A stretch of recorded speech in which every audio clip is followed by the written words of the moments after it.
Most budgets fail because they treat you like a math problem, not a human being. The anti-budget ignores where every single dollar goes and focuses entirely on where it starts. You know the drill with traditional budgets, right? It's like a financial diet.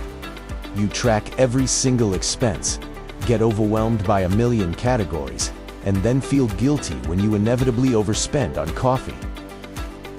It's a cycle of restriction and burnout that just doesn't work for most of us. So, let's flip the script. The anti-budget is all about paying yourself first. Before you spend anything, your savings, goals, and essential bills get paid automatically. What's left over is your guilt-free freedom balance. You can spend it on whatever you want.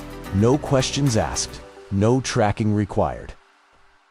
Here's how you do it in 3 simple steps. First, calculate your survival and growth number. That's your fixed bills plus your savings goals. Second, automate a transfer for that amount into a separate account. Third, spend the rest of what's in your main account freely. This method is perfect if you have a stable income and hate spreadsheets. However, if you're tackling high-interest debt, you'll need a more detailed plan for now. Ready to stop counting pennies and start living? Subscribe for more tips on making your money work for you, not against you.